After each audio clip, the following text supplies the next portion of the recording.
Agora que o Brasil já foi convocado para a Copa, qual deve ser o time titular e quais as variações que o técnico Tite pode ter para ganhar os jogos, surpreender os adversários e, é claro, para passar daquelas defesas intransponíveis, aqueles times que jogam muito fechados, aqueles grandes adversários que a gente vai ter na Copa. Então aqui a gente vai desenhar um time base e ver quais são as dúvidas do treinador, o que ele pode fazer para mudar a equipe, como que ele pode ter variação dentro desses 26 jogadores que ele convocou. Tem muita coisa interessante, essa seleção aqui, olha, é uma das melhores do Brasil dos últimos anos, na minha visão, assim, em nomes, e vendo como que o time se organizou até aqui. De certa forma, eu acho que o Hexa é sim real, galera. Sejam todos muito bem-vindos aqui ao canal. Se é a sua primeira vez aqui, se inscreve para não perder mais nada, porque até a estreia da Copa a gente vai estar aqui juntos. A gente está aqui desde o dia 21 de outubro, produzindo vídeos todos os dias com vocês. Vamos lá então, aquele time que deve ser o titular, que na minha visão tem 3 dúvidas, entre aspas. O Alisson é o goleiro titular, o Danilo é o lateral direito e o Alexandro é o lateral esquerdo. Na zaga, o Marquinhos joga. Eu acho que o Tite vai escalar o Thiago Silva ao lado do Marquinhos, mas não é uma certeza, o Militão briga sim por essa vaga, perfeito?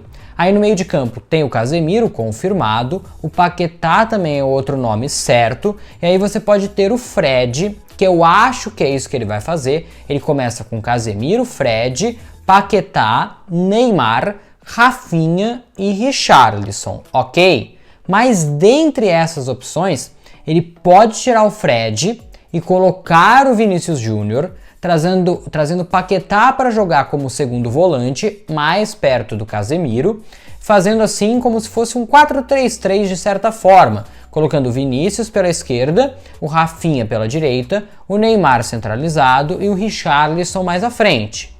Ao mesmo tempo, ele também pode tirar o Richarlison e colocar o Gabriel Jesus como centroavante, mais fixo ali no meio, que é um jogador que o Tite gosta muito. Diga-se de passagem, não é o meu favorito, eu não gosto muito do Gabriel Jesus, para ser bem honesto, mas é uma convocação esperada e tal, então tá tudo certo, perfeito?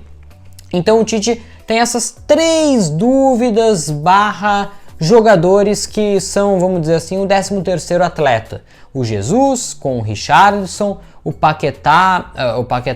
o Vinícius Júnior, que assim, eu vou falar o português bem claro, o Vinícius Júnior não ser titular da seleção brasileira é um erro monumental. Ele ao lado do Neymar são os 2 grandes nomes dessa seleção no momento. A seleção tem grandes nomes, sim, é verdade. Mas esses caras, mano, o Vinícius Júnior é titular absoluto, um dos melhores jogadores do maior time do mundo. Real Madrid, eu gosto do Barcelona, eu prefiro o Barcelona como torcedor. Mas o Real Madrid é o maior time do mundo. E você tem um Vinícius Júnior que, pra mim, nessa última temporada, foi top 3 do mundo.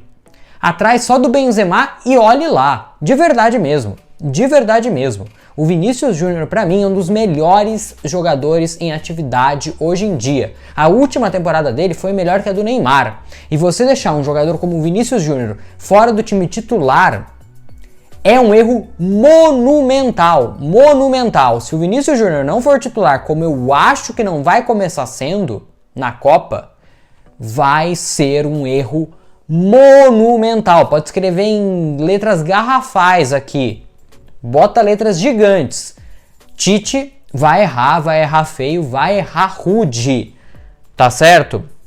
O Tite, o Vinícius, tem que ser titular, gente. Me desculpa. O Fred é outro jogador que eu não gosto, que eu entendo. Ele faz bons jogos pela seleção, mas é outro jogador que eu não gosto, que eu não teria levado, quer dizer, eu não teria nem testado e tal, mas eu entendo, faz parte, é um jogador que o treinador confia, um jogador que quando foi convocado e jogou de titular foi muito bem, é bem verdade, então não tinha como não convocar, tá bom?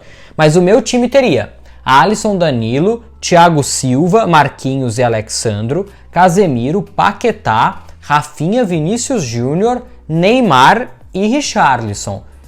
com uma dúvida se eu não colocaria, se eu não deixaria o Neymar mais livre e colocaria mais um jogador ali do meio de campo. Talvez eu colocaria o Bruno Guimarães e liberasse mais o Paquetá, mas deixaria um time bem móvel, tá?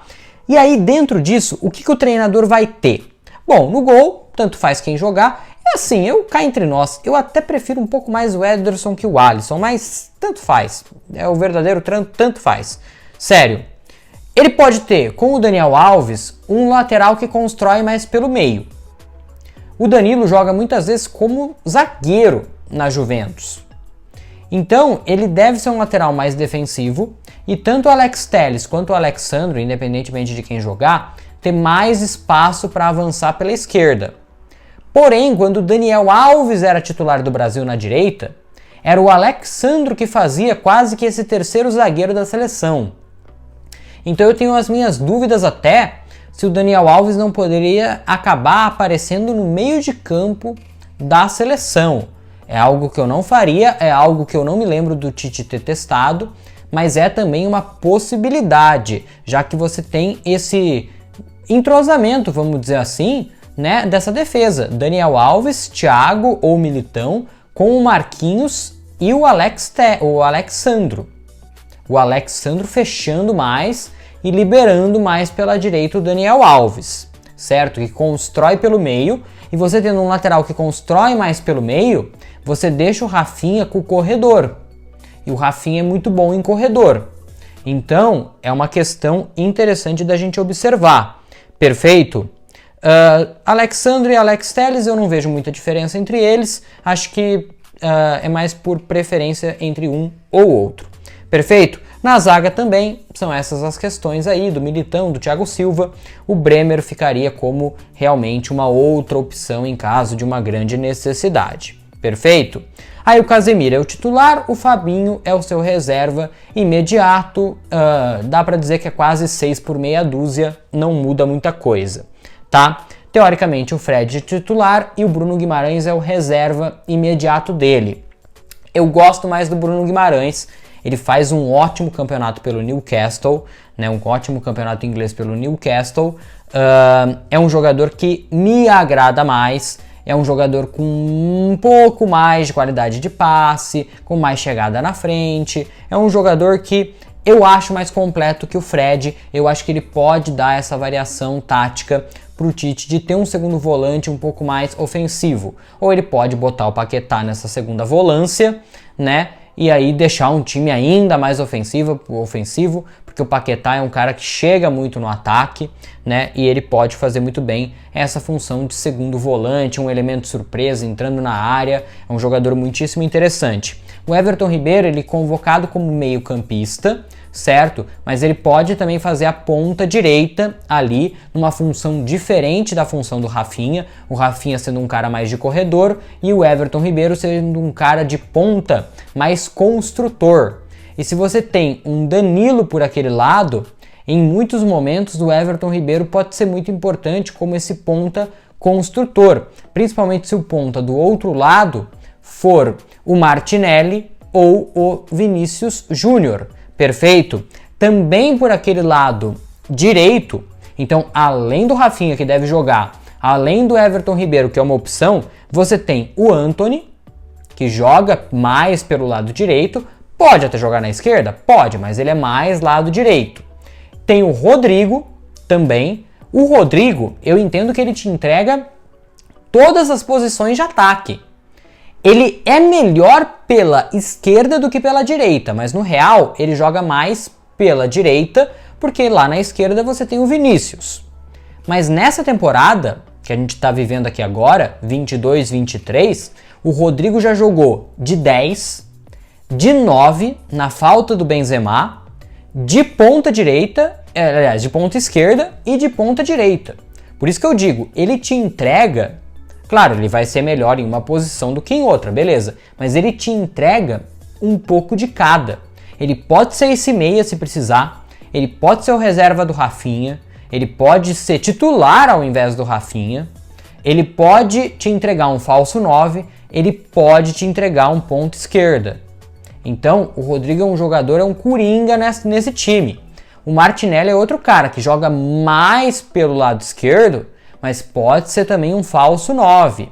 O Gabriel Jesus já jogou de ponta direita, claro, fechando mais pouco pelo meio, mas acompanhando o lateral, é um jogador de função com o Tite também, então isso é interessante e importante de ser observado, certo? Sem falar, é claro, no Pedro, que joga mais enfiado como centroavante mesmo, e que aí esse sim é o cara de ficar lá dentro da área, de esperar mais. Claro que ele se movimenta, claro que ele tem essa capacidade, mas o Tite convoca o Pedro para ter essa variação de um cara de área, coisa que ele queria já desde lá atrás, 2018, ele testou até o William José e não deu certo, certo? Então a gente tem, e o próprio Richarlison também, que joga de centroavante, mas pode fazer uma ponta ou a outra, a direita ou a esquerda. Então também é um jogador aí de flutuação. Então a gente tem jogadores que atuam em 1, 2, 3, até 4 funções. Isso é muito importante para um torneio de tiro curto, onde você pode acabar perdendo jogadores tanto por suspensão, mas principalmente por lesão, que poderia tirar alguém da sequência de Copa, né? Porque a distância entre um jogo e outro é muito curto, tempo de recuperação. Então você ter jogadores que te entregam mais de uma função é muito interessante, é muito importante. Então a gente falava, o Danilo, se necessário, vai que acontece uma desgraça com os zagueiros, pode ser um quinto zagueiro, se houver necessidade. Então a gente tem opções, a gente tem variações, a gente tem possibilidades. Eu acho isso muito legal. É um time rico de possibilidades pra gente ganhar o Hexa. Eu acho que a possibilidade é grande e eu espero que você tenha gostado dessa análise aqui tática, um pouquinho do time do Brasil para a Copa do Mundo no Qatar 2022. Se inscreve no canal para não perder mais nada e a gente volta amanhã com mais um vídeo. Dá uma conferida nos vídeos anteriores aqui também. Um grande abraço, até mais. Tchau!